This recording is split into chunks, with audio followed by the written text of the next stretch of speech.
The Warframe has got the ZOOMIES. Voruna Prime is released, and what better time to revisit what she's capable of. As there have been very few changes to her base kit since her original release, I recommend you check out that video for a refresh on her overall kit. This video is about what's new and how you can build to use it best. I'm TheKengineer, let's solve a practical problem.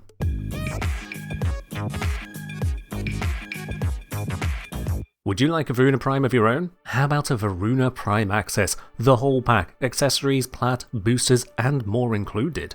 Tune into my live stream on Twitch on Sunday 19th of April for a chance to win the whole lot in a giveaway. The link for the stream is in the video description. Since Voruna's release at the tail end of 2022, she's picked up a couple augments and had a couple notable adjustments to the core of her kit. Most profound are two small tweaks to her 1 and 3.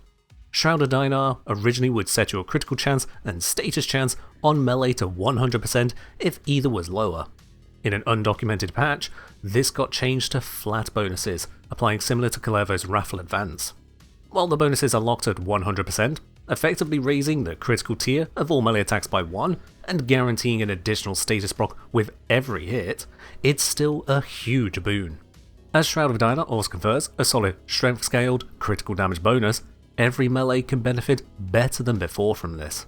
The other change, to Lycav's Hunt, simply allows Voruna's 4th ability to count as a melee attack on a direct lunge and resulting slash status effect. This means enemies killed that way will always produce a health orb, tying into the rest of how Voruna plays. Aside from this were the two augments, Orphan's Endurance and Prey of Dynar, both of which enhance her capacity for a relentless and hard-hitting hunt. As a recap, Orphan's Endurance recharges the 4th, so long as enemies die to descent or slash procs within the stated range. Prey of Dynar marks a random enemy within 25 meters, making them glow even through walls. That prey becomes more vulnerable to damage, and if afflicted by Fangs of Raksh, they will spread it to 2.5 times the normal range. These are both instrumental to getting full power from Voruna. However, Voruna has been indirectly nerfed in the years since her initial release.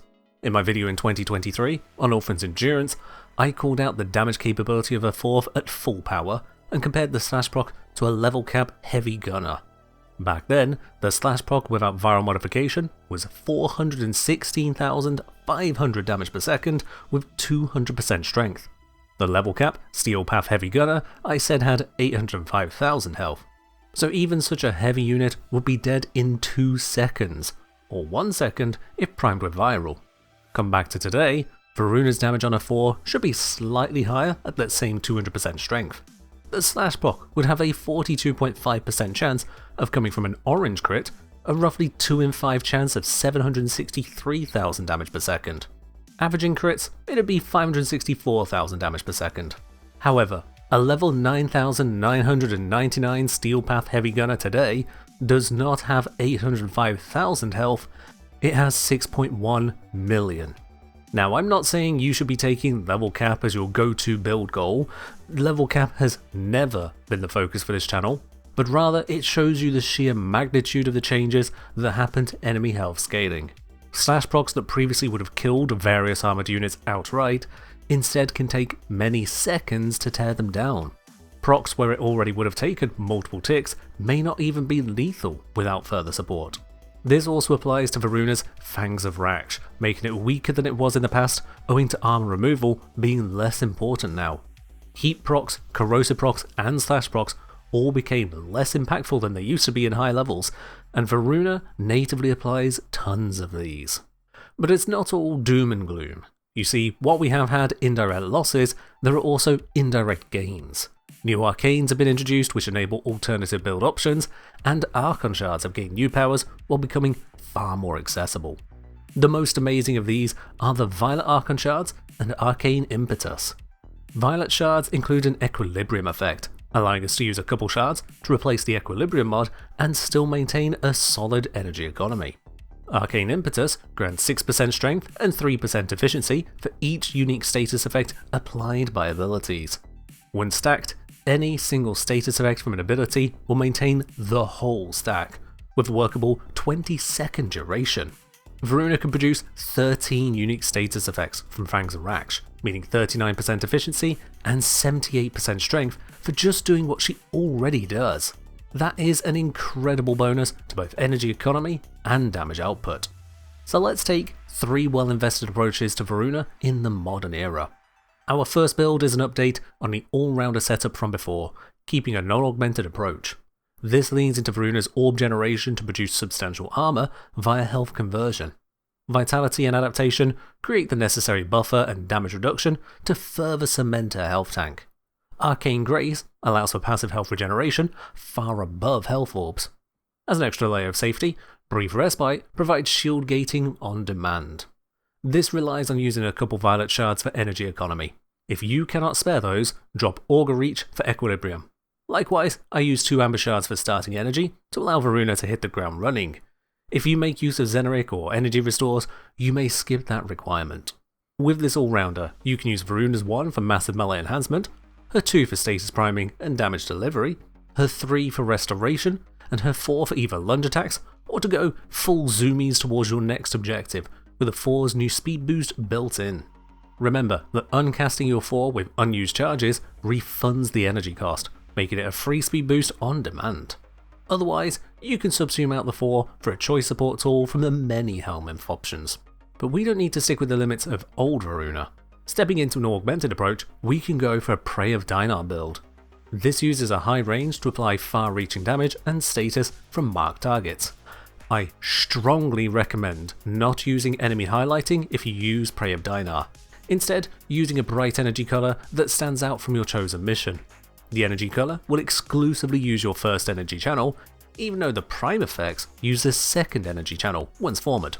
The focus here is to activate Shroud of Dynar, find and lunge at your marked target with Fangs and Raksh, then dispatch them using your melee weapon. The buffs will make you tear them apart quickly, and the resulting status spread will make every enemy for 43 meters around you either dead or very easy to dispatch. As you cannot maintain invisibility with this approach, neither via Shroud of Dynar nor from a companion, you have to tank incoming attacks. This Crescent Moon setup continues the health tank from the first build, swapping out the passive healing and vitality for Arcane Blessing instead. You can add extra tank through your melee, such as with Life Strike, Healing Return, or Melee Fortification. If you'd rather do away with health tanking, the Gibbous Moon alternative focuses on higher casting stats and shield gating for survival. Arcane Aegis can help by providing periods of near total damage immunity, but Voruna's Bloodlust will just have to carry the rest.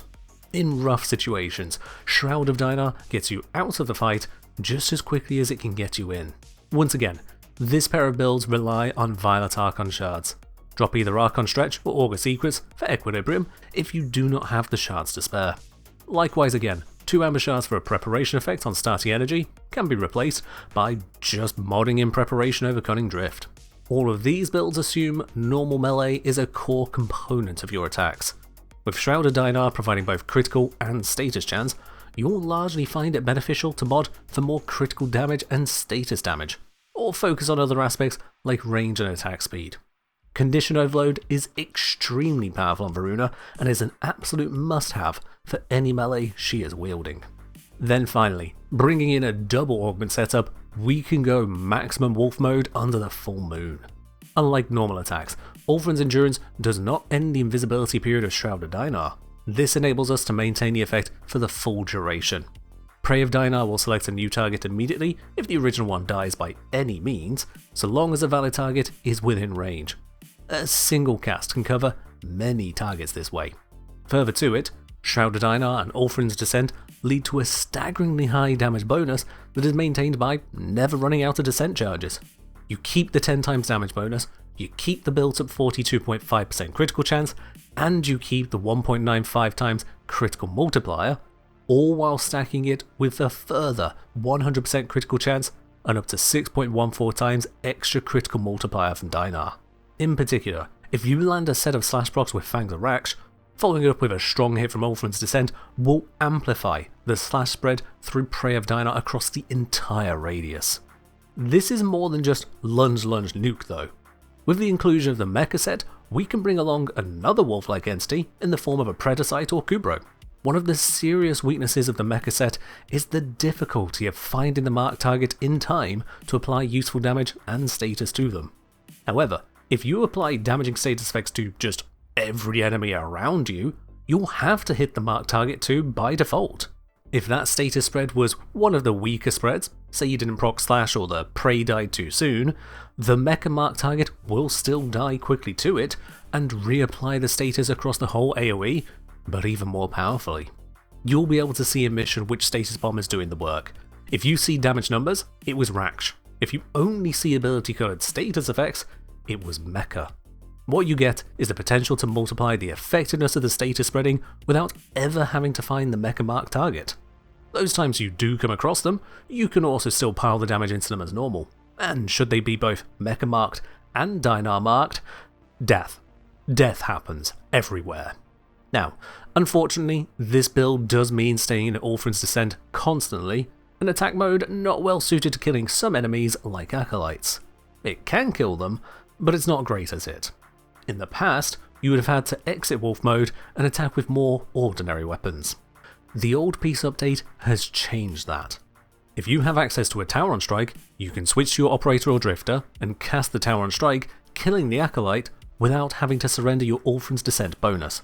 No rebuilding needed.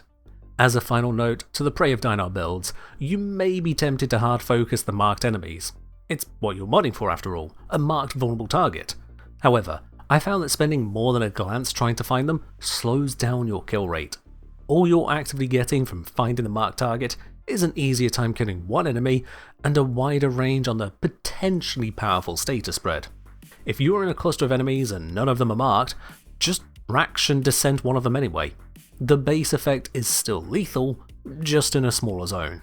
When you do see your marked target clearly, then it is worth gunning for them for the stronger and 6 times larger effect. With these approaches, you can fully utilise Voruna in the modern era of Warframe. Whether you want to be hurtling around like some feral furry fiend, or sundering entire continents with status effects, she can be rewarding to play so long as you're ready to make the investments. I hope this gives you what you need to appreciate the newly primed Wolf Pack. Remember to tune in on Twitch on Sunday 19th for the chance to win a Voruna Prime Access Pack, and as always, bear fangs, crush gangs, and fight well, Tenno.